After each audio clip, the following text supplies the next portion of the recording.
নমস্কার। বাংলা কাহিনী কথায় সকল প্রিয় শ্রোতা বন্ধুকে জানাই প্রীতির তরফ থেকে সুস্বাগতম। বন্ধুরা, আগের দিনের পর্বে লেখক পাঁচকড়িদের লেখা সর্বনাশিনী গল্পটির প্রথম পর্ব নিয়ে আমরা হাজির হয়েছিলাম। আজকে আপনারা শুনছেন সর্বনাশিনী গল্পটির দ্বিতীয় পর্ব। যে সকল চিঠি আমরা সেখানে গিয়েছিলাম তার প্রথমটা এখানে পড়ে শোনাচ্ছি। প্রিয় সুরেশ, কলকাতার সেই শোরগোল অশান্তির মধ্যে থেকে পালিয়ে এসে এই নির্জন পাহাড়ের মধ্যে এই জায়গায় আমি যে কী শান্তি অনুভব করছি তা বলে বোঝাতে পারবো না। লোকালয়ে আর থাকবো না, লোকালয়ে থাকলে আরাম পাবো না।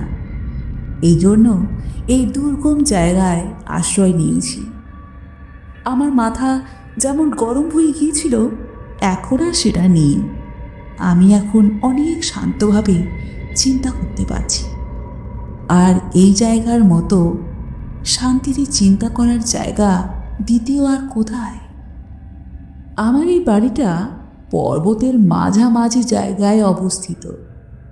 পেছন দিকে ধাপে ধাপে পর্বতশ্রেণী আকাশকে ভেদ করে যেন উঠে গেছে। আর সামনে একটু আগে একেবারে মহাখাত। 2000 হাত নিচে একটা নদী রজত সূত্রের ন্যায় দেখতে পাওয়া যায়। এই বাড়িটাতে মাত্র 2টো ঘর। ঘর বলতে চাও কিংবা যা বলতে চাও, তবে এটাই সেটা। কতকগুলো শালকাঠ জোড়া দিয়ে প্রাচীর তৈরি হয়েছে, চালও ওই শাল কাঠের জোড়া। এখানে আসলে শাল কাঠের কোনো অভাব নেই, চারদিকেই শাল কাঠ, কেটে নিলেই হলো। আমার সঙ্গে কোনো চাকর বাকর নেই, চেষ্টা করেও পাইনি। প্রায় 2 ক্রোশ দূরে একটা ভুটিয়া বস্তি আছে, সেখানে সপ্তাহে একদিন হাট হয়।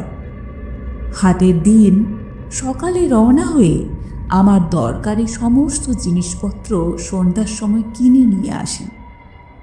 সময় কাটাবার জন্য একটা বড় গল্প লিখছি, বোধহয় তাতেই আমি জগৎ বিখ্যাত হয়ে যাব। আমি একজন লোক পেয়েছি, সে রাত্রে কিছুতেই এ বাড়িতে থাকতে চায় না। না থাকুক, কোনো ক্ষতি নেই।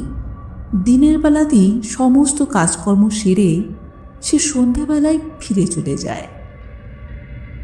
আমার স্ত্রীকেও আর আগের মতো খাটতে হয় না। এই নির্জন দুর্গম জায়গাতে সে থাকতে রাজি হচ্ছিল না। আমি তাকে বুঝিয়ে বললাম, লোকালয়ে থাকলে আমার রোগ সারবে না। এই কথা বলাতে সে রাজি হয়েছে। রাতের বেলা আমার স্ত্রী পাশের ঘরে গিয়ে ঘুমায়, আর আমি সামনের ঘরে বসে অনেক রাত পর্যন্ত কি করি বলো তো? গল্প লিখি। এতেই তোমার মন মতো। আমরা দ্বিতীয় চিঠিখানিও পড়লাম। দ্বিতীয় চিঠিখানিতে সেই গল্পের কথা আর সেই গল্পের প্রশংসার ভাগই অনেক। এবারে তৃতীয় চিঠিখানি পড়ে শোনায় আপনাদের। প্রিয় সুরেশ, তোমাকে 2খানা পত্র লিখেছি। এইটা নিয়ে 3খানা পত্র হবে, কিন্তু কোনোখানাই এখনো ডাকে দিয়ে উঠতে পারিনি। ডাকঘর আসলে প্রায় 10 ক্রোশ দূরে। চিঠি 3খানা ডাকে দেবার জন্য এখনো কোনো লোক জোগাড় করতে পারিনি। সেইটাই আসলে বড় কারণ। সহজে এ বাড়ির কাছে পিঠে কেউই আসতে চায় না, অনেক বেশি পয়সা দিলেও না। আগে এটার কারণ জানতে পারিনি। একদিন এক বৃদ্ধকে এটার কারণ জিজ্ঞাসা করলে সেই বৃদ্ধ আমাকে একটা রহস্যের বর্ণনা দিল। ব্যাপারটা এইরকম। সোহা নামের কোনো একটা লোক এই কুটিরটা তৈরি করেছিল। ভুটিয়াদের মধ্যে সে নাকি কবি বলে গণ্য হতো।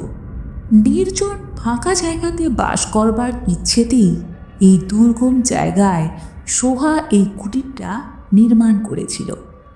এখানে সে নিজের সুন্দরী যুবতী স্ত্রীকে নিয়েই বাস করত। সুখে তাদের নাকি দিন কাটছিল, কিন্তু দুর্ভাগ্যবশত খুব কাছের একজন ব্যক্তির একজন ভুটিয়া যুবতী সেই নিভৃত নিবাসী কবির প্রেমে পড়ল। তোমাকে আমি পূর্বেই বলেছি, এই কুটিরে মাত্র দুটো ঘর। যখন গভীর রাত্রে পাশের ঘরটাতে সোহার যুবতী স্ত্রী ঘুমিয়ে পড়ত, সেই সময়টাতে ওই ভুটিয়া যুবতী তার পাশে বসে নিচু গলায় প্রেমালাপ করত। কিন্তু একদিন রাত্রে সোহার স্ত্রী সমস্তই জানতে পারল, কিন্তু সোহাকে তার স্ত্রী কোনো কথাই বলল না। ওই ভুটিয়া যুবতীকে এই কুটিরে আসতে হলে একটা কাঠের সাঁকো পার করে আসতে হতো।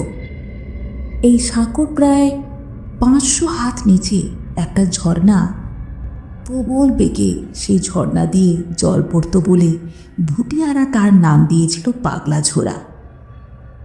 প্রত্যেক রাত্রে এই ঝর্ণার উপরের সাঁকো দিয়েই সেই যুবতী যাতায়াত করত।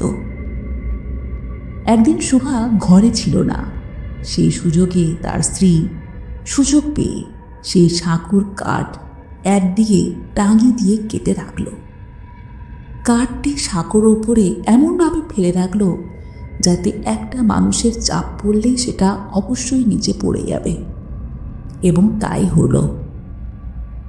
সেই রাত্রেও আগের রাতের মতো শোভা তার প্রণয়নীর প্রতীক্ষা করছিল। হঠাৎই সে শুনতে পেল একটা মর্মভেদী আর্তনাদ, তারপরে প্রকাণ্ড কাঠ আর পাথরের পড়ে যাওয়ার শব্দ। তার প্রণয়নী 500 হাত নিচে পাগলা ঝোড়ায় বিসর্জিত হয়ে গেল।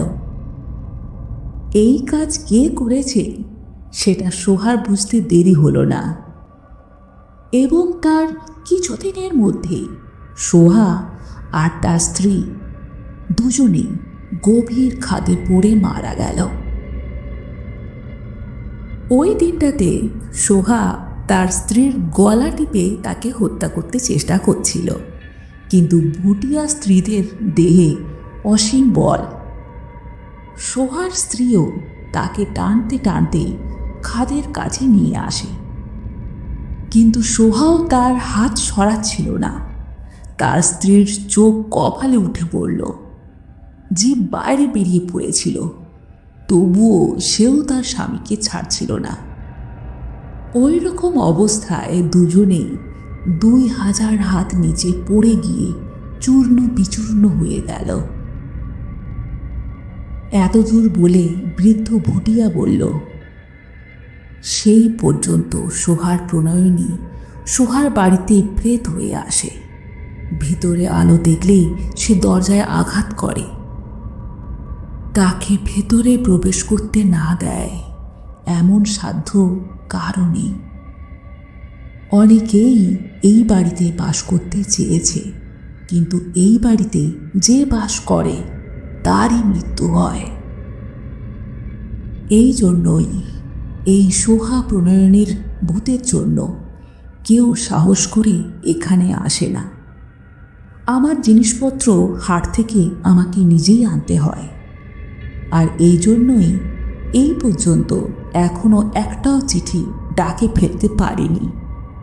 ইতি তোমার মনমথ। এবার চতুর্থ চিঠি আপনাদের পড়ে শোনাচ্ছি।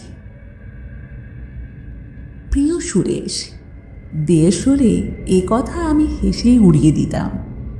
বোধহয় আধ ঘন্টার মধ্যেই এ কথা একেবারেই ভুলে যেতাম, কিন্তু এই নির্জন দুর্গম জায়গায় ভূতের কথা সহজে ভোলা যায় না। রাত্রে অনেক রাত পর্যন্ত বসে আমি সেই গল্পটা প্রতিদিন লিখি, কিন্তু বৃদ্ধ ভুটিয়ার কাছে ওই গল্প শোনার পর থেকে রাত্রে আমার গল্প লেখা একদম বন্ধই হয়ে গেছে প্রায়। তুমি শুনলে নিশ্চয়ই মনে মনে হাসবে, কিন্তু সত্যি কথা গোপন করতে নেই। প্রকৃতই সেই দিন থেকে রাত্রে লেখবার সময় আমি লেখা বন্ধ করে কান পেতে শুনি দরজায় কেউ ঘা মারছে কিনা। আচ্ছা, সত্যি কথা বলো তো, আমার মাথা কি খারাপ হয়ে যাচ্ছে? এর মধ্যেই যেন সোহার প্রণয়িনী আমার কাঁধে ভর করেছে। হেসো না, এই নির্জন দুর্গম লোকশূন্য জায়গায় সবই সম্ভব। তোমার যেখানে সবই হাস্যকর, এখানে সেটাই ভীতিপ্রদ। আর কালকে যা ঘটেছে সেটা আমারও বুদ্ধির বাইরে। সত্যিই আমার মাথা খারাপ হয়ে যাচ্ছে, এটাই আমার বিশ্বাস। সন্ধ্যের সময়ে আমি বাড়ির বাইরে বেড়াচ্ছিলাম। বেড়াতে বেড়াতেই সেই ভাঙা সেতুর কাছে এসে পড়লাম। উঁকি মেরে সাঁকোটার নিচের পাগলা ঝোড়া দেখছিলাম। হঠাৎ যখন মাথা তুলে দেখলাম, দূরে খুব সুন্দর বনের ফুল দিয়ে সাজানো একটি পাহাড়িয়া যুবতী দাঁড়িয়ে আছে দেখলাম। তখন চারদিকে ধীরে ধীরে অন্ধকার নেমে আসছে। এখানে এই কুটিরের এত কাছে এই পর্যন্ত আমি অন্য কোনো স্ত্রীলোক বা পুরুষ জনপ্রাণী দেখিনি। এখান থেকে লোকালয় 2 ক্রোশের মধ্যে নেই। রাত্রে এই দুর্গম পথ দিয়ে কারো যাতায়াতের সম্ভাবনাই নেই। তবে এই তরুণী কে? কে এখানে এলো আর কেন এসেছে? আমি তার দৃষ্টি আকর্ষণের জন্য গলা ঝেড়ে শব্দ করলাম, কিন্তু তা সত্ত্বেও সে নড়ল না। এরপর আমি তাকে ডাকলাম, তবু সে নড়ল না। এই দুর্গম পাহাড়ে আমার গলার শব্দ তার কাছে হয়তো পৌঁছচ্ছে না, এটা ভেবে আমি তার দিকে তাকিয়ে হাত নাড়লাম।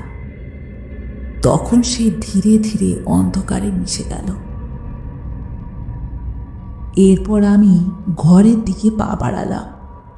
আমার শিরায় শিরায় যেন কি বরফের প্রবাহ ছড়িয়ে দিয়েছে। কেন আমার এইরকম ভাব হলো তা বুঝতে পারলাম না। তবে কি সে মানুষ নয়? এই কি তবে সোহা প্রণয়িনী? ইতি তোমার মনমতো।